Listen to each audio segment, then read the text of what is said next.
Buenas a todos y bienvenidos a mi canal. Mi nombre es César Cayete y espero que os quedéis conmigo en todo el vídeo porque esta es la primera vídeo reseña de este 2023. Así que, dentro cabecera.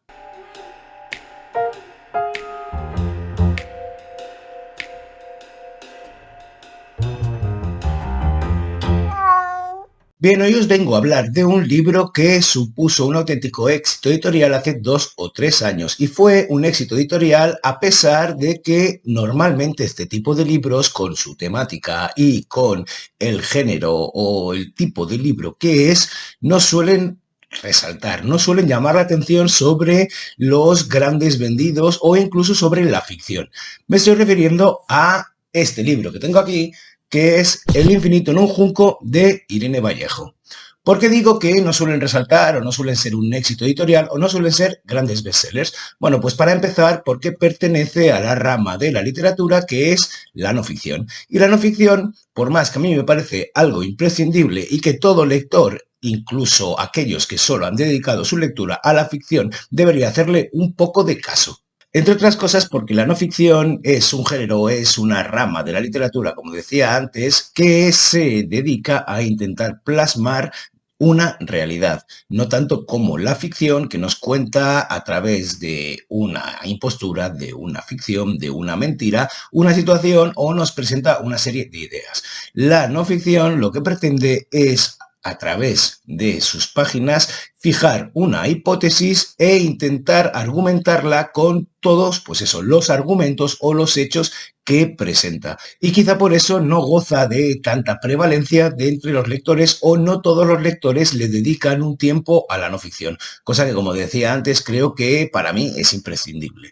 De cualquier manera, esta es una de las cosas por las que me parece que fue algo extraordinario el éxito de este libro, porque formaba parte de la no ficción y por otro lado porque trata en sus páginas de algo que quizá no tenía ese poder de convocatoria que suelen tener los libros que sí que son un éxito en no ficción, que pueden ser libros históricos, seguro que os suenan autores como Anthony Beevor o como Paul Preston, el hispanista, o incluso otro hispanista como es Ian Gibson, que ha tratado mucho el tema de Lorca. Es decir, desde mi perspectiva, los libros de no ficción suelen estar bastante, o los más exitosos, suelen estar bastante relacionados con temas históricos. En este caso, este libro, El infinito en un junco, aunque no trata en sí del todo temas históricos, sí que tiene una mirada, por supuesto, histórica. Y es que ahora voy a deciros de qué trata, leyéndoos el subtítulo.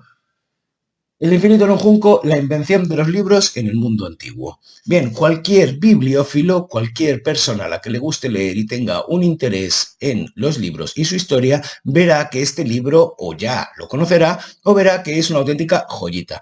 ¿Por qué? Bueno, pues porque entre sus páginas a lo que se dedica es a hacer un minucioso estudio de la historia del libro, desde su invención hasta que acaba hasta que cae Roma, porque se dedica precisamente al mundo antiguo. Y así está dividido en dos partes. Por un lado, la parte del mundo clásico de Grecia y por otra parte, el mundo clásico de Roma. Aunque, por supuesto, hablará de la escritura cuneiforme como los primeros vestigios en los que se fijó una escritura con un fin que en aquel caso era garantizar que se podía llevar un registro económico de las transacciones comerciales. Es decir, la escritura en un principio nació como la utilidad de dejar fijado, como decía antes, qué es lo que había quedado tras una transacción. De ahí, por supuesto, evolucionó muchísimo, tanto a tipo de soporte, es decir, pasaron, por supuesto, de escribir en barro a escribir sobre cera, a escribir sobre papel, bueno, papel, me he saltado no sé cuántos mil años, pero bueno, sobre papiro, sobre pergamino y ya finalmente, pero bueno, estoy dando un salto que casi estoy recorriendo todo el libro del papel, pero no voy a llegar a eso. En esta primera parte analiza tanto la aparición de los primeros soportes como el impacto que tuvieron en la población o lo que nos ha llegado a través de lo que ha sobrevivido con el paso de los siglos. Habla también, por ejemplo, del amigo Alejandro Magno, que siempre llevaba la Ilíada consigo en todas sus batallas y que fundó una ciudad como Alejandría, donde construyeron la gran biblioteca en la que se quiso conservar todo el saber y había rachas de libros, es decir, enviaban a gente a buscar libros de todos lados para tener un registro de ese libro en esa biblioteca, hasta pasando por, pues ya he hablado de la Ilíada, de Homero, de más adelante cómo los romanos ocuparon el territorio, cómo se quedaron completamente hipnotizados con la cultura griega y adoptaron en forma de prestigio todos sus usos y costumbres, adoptaron incluso a sus dioses cambiándoles el nombre, etcétera, etcétera, hasta llegar a la caída del Imperio Romano y, bueno, pasando también, por supuesto, por todos los vestigios arqueológicos que nos ha dejado, por ejemplo, Pompeya con la erupción del Vesubio y cómo se ha podido comprobar el nivel de lectura que tenían en aquella época, la aparición de las librerías, la posición que ocupaban los escritores, la posición que ocupaba la gente que podía tener una librería, qué índice de población era capaz de leer, en fin, todo es un auténtico caramelito.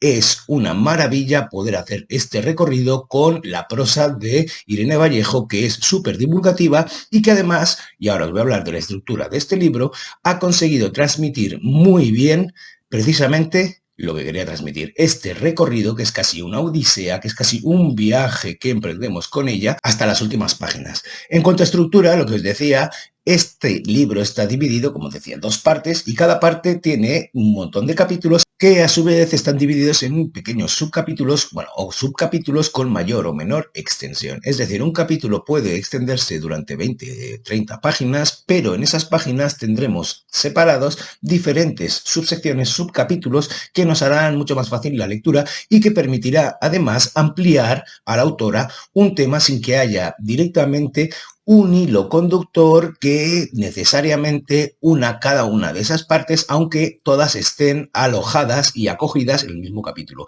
Esto hace que cada capítulo sea súper amplio y nos ofrezca una panorámica enorme. Otra de las cosas que me parecen un auténtico acierto es cómo consigue hilar y dar soporte a la tesis en cada uno de los subcapítulos de los que habla, de la tesis que sea, con ejemplos actuales de autores o de lecturas o de cualquier libro que tenga que ver con el libro que trata, o con la tesis que trata. Os pongo un pequeño ejemplo.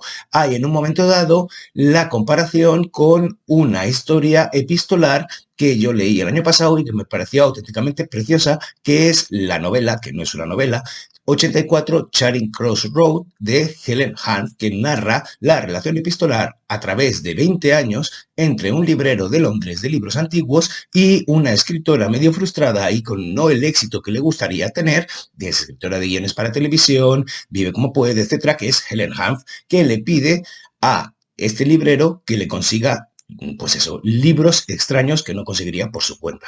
Con este ejemplo nos lleva a explicar lo que está explicando en ese capítulo. Y esto lo hace durante todo El infinito en un junco. Cualquier lector, cualquier bibliófilo que haya disfrutado o haya leído el libro al que hace referencia en ese momento para dar cobijo, para soportar la tesis que pretende mostrarnos, disfrutará el doble. Y si no lo ha leído, lo podrá apuntar porque este libro también es una fuente inagotable de lecturas que uno se puede echar a la saca. Añadiré entonces que cualquier estudiante de humanidades, y yo soy uno de ellos porque es mi licenciatura, este libro lo encontrará como una auténtica perla dentro de un mar lleno de perlas falsas o una pepita de oro dentro de una mina de pirita. ¿Por qué? Porque estará en su salsa volviendo a esos temas que estudió cuando estudiaba humanidades y además lo podrá incluso ampliar y lo hará de una manera, como os decía, súper divulgativa, súper amena y súper simpática de leer.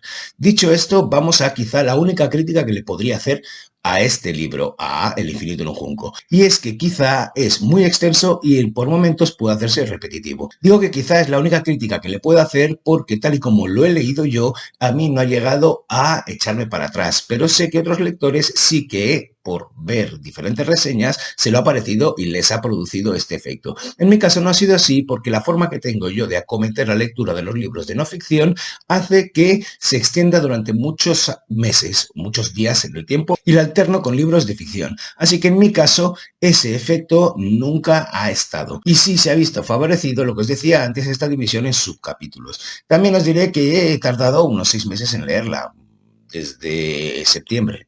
Bueno, igual no son 6 meses, 4 o 5 meses, porque la he leído de muy poquito a poquito y me ha acompañado todos los días un pequeño cachito, lo que me apeteciese leer en ese día. Así que no sé si vosotros estáis acostumbrados a leer no ficción o a leerla de seguido, pero esta es una de las ventajas que tiene la no ficción, que no necesita explícitamente una hilazón, una estructura. Sí que necesita una estructura, pero no una estructura de ficción que debamos recordar perfectamente para seguir la trama, porque no será imprescindible para que se resuelva una trama de intriga. No, aquí tenemos un libro de no ficción que nos va dando argumentos y datos para soportar su tesis. Así que creo que la no ficción tiene esa ventaja, que la puedes dejar apartada un momento y cogerla en cualquier otro. De cualquier manera, yo he disfrutado muchísimo de esta lectura y me gustaría leeros un último párrafo antes de cerrar esta videoreseña, porque me parece súper acertada esta idea que pretende trasladarnos aquí. Voy a ello. Los libros nos han legado algunas ocurrencias de nuestros antepasados que no han envejecido del todo mal. La igualdad de los seres humanos, la posibilidad de elegir a nuestros dirigentes, la intuición de que tal vez los niños estén mejor en la escuela que trabajando, la voluntad de usar y mermar el erario público para cuidar de los enfermos, los ancianos y los débiles. Todos estos inventos fueron hallazgos de los antiguos, esos que llamamos clásicos, y llegaron hasta nosotros por un camino incierto. Sin los libros, las mejores cosas de nuestro mundo se habrían esfumado en el olvido. ¿Cuánta razón tiene en esto que nos dice Irene Vallejo en El infinito en un junco? Y esta idea de que gracias a los libros hemos conservado ideas que en el pasado fructificaron y que son buenas para el conjunto, para la colectividad, ideas que nos convierten iguales unos a otros y que nos llevan a mejorar el mundo en que vivimos, que no pervivirían si no fuera por la existencia de los libros, me retrotrae, como os decía, a una conversación que tuve el otro día con mis primos en la que hablábamos de que cada generación debe volver a concienciarse sobre las cosas que han sucedido en el pasado y llegar al mismo punto de evolución social y de conciencia y de sensibilidad que consiguieron alcanzar sus padres. De lo contrario, se verán abocados a repetir los mismos errores. ¿Y a qué me refiero con esto? Me refiero a que no vale con que los padres hayan adquirido una conciencia de quiénes son, de dónde están, de cuáles son las relaciones de poder que hay a su alrededor, de cuáles son los privilegios, para dar por sentado que sus hijos van a llegar a ese mismo punto de conciencia simplemente porque han nacido con ellos. No, creo que cada generación debe hacer el ejercicio de autoconocerse y de llegar al punto en el que entienden su alrededor, entienden su lugar y no abusan del poder que han heredado, del poder que han conseguido o de básicamente la posición de poder que tienen sobre los demás sin saber que la tienen. Así pues, creo que los libros pueden ayudar directamente a esto, aunque solo sea porque conservan una fotografía de un pasado cercano o conservan unas ideas que tienen la oportunidad de no ser olvidadas por el simple hecho de haber sido imprimidas en un papel o impresas, como queráis, porque esto es un doble participio, ya sabéis lo de imprimido e impreso. En fin, hasta aquí llego con esta videoreseña. Espero que os hayan entrado ganas de leer esta pedazo de obra porque merece mucho la pena. También espero que si os ha gustado la videoreseña, pues eso, que le deis al like, que me lo pongáis en los comentarios, que os suscribáis al canal, por supuesto, que le deis a la campanita para saber cuándo hay más contenido de este estilo y que por supuesto le echéis un vistazo a los links que dejo abajo de mis libros, que si les queréis echar un vistazo, pues yo estaré encantadísimo. Así que nada, me despido. Os deseo un felicísimo día y os envío un besazo enorme. ¡Mua!